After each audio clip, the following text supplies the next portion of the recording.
సూర్యాపేట మున్సిపాలిటీలో ఉన్న మొత్తం 48 వార్డులు కాంగ్రెస్ కైవసం చేసుకుని సీఎం రేవంత్ రెడ్డికి గిఫ్ట్గా ఇస్తామని మంత్రి అడ్లూరి లక్ష్మణ్ కుమార్ అన్నారు. ఫోన్ ట్యాపింగ్ అంశంపై చట్టం తన పని తాను చేసుకుంటోందని ఆయన తెలిపారు.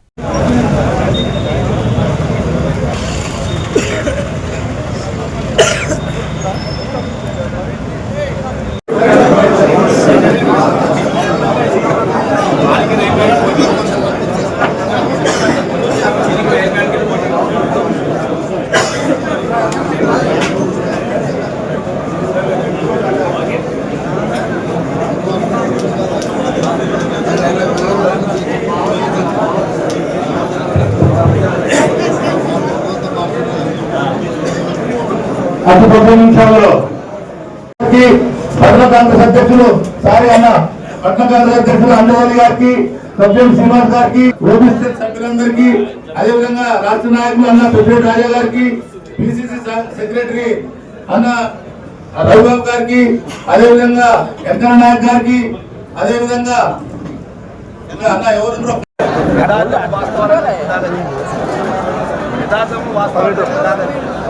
కేటీఆర్ కానీ హరీష్ రావు కానీ వాళ్ళ పార్టీ మాట్లాడే మాటలు యథార్థమైనటువంటి వాస్తవాన్ని అనేది ప్రజల ముందు వచ్చింది.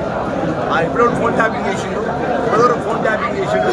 ప్రపంచంలో ఒక నాయకుడిగా ఉన్న కొడుకు తలవచ్చుకునే విధంగా వ్యక్తిగతంగా ఒకరు ఫోన్ మాట్లాడుకుంటే ఆ ఫోన్ మాట్లాడేటువంటి అసలు ఏ స్థాయికి అంటే సినిమా హీరోయిన్ల యొక్క ఫోన్ ట్యాపింగ్ చేసినట్టు అలాంటి వ్యక్తి గురించి మనం మాట్లాడుకునేదండి. ఇలా లేకుండా రేపు చట్టం ద్వారా పని చేసుకుంటూ పోతే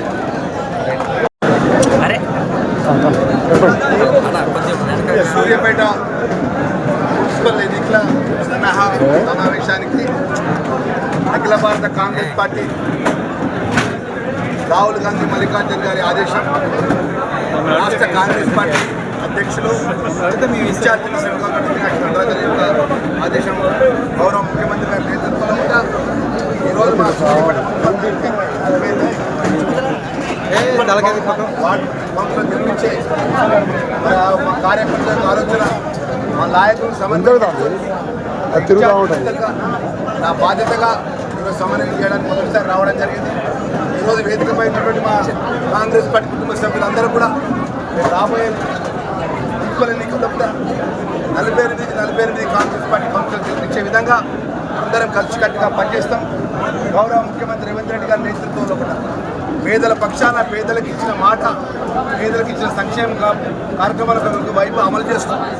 అదేవిధంగా ఇక్కడ 42% బలహీన వర్గాలకు సంబంధించినటువంటి రిజర్వేషన్ అమలు చేస్తూ, ఏబిసిడికి సంబంధించినటువంటి వర్గీకరణ అమలు చేస్తూ ఈ రాష్ట్రంలో పేదల పక్షాన నిలబడేటువంటి ప్రభుత్వం పక్షాన 100% మొన్న జరిగిన సర్పంచ్ ఎన్నికల్లో కూడా ఈ రాష్ట్రంలో ఉన్నటువంటి అన్ని నియోజకవర్గాలు పెద్ద ఎత్తున కాంగ్రెస్ పార్టీ గెలిపించినటువంటి తెలంగాణ ప్రజలు రేపు జరగబోయే మున్సిపాలిటీ ఎన్నికల్లో కూడా కాంగ్రెస్ పక్షాన ఆశీర్వదించి గెలిపిస్తారన్న నమ్మకంతో ఈరోజు మీ ముందు నుంచి నిర్మాణం చేసుకున్నాం. మా నల్గొండ మీడియా మిత్రులు కూడా ఇన్ఛార్జ్ మినిస్టర్గా మొదటిసారి వచ్చిన మీ అందరి సహకారం కూడా మా జిల్లా కాంగ్రెస్కి ఉన్న కాంగ్రెస్ పార్టీ నాయకత్వానికి ప్రజల పక్షాన మాకెప్పుడు కూడా మీరు సపోర్ట్గా ఉండాలని కోరుకుంటూ నమస్కారం.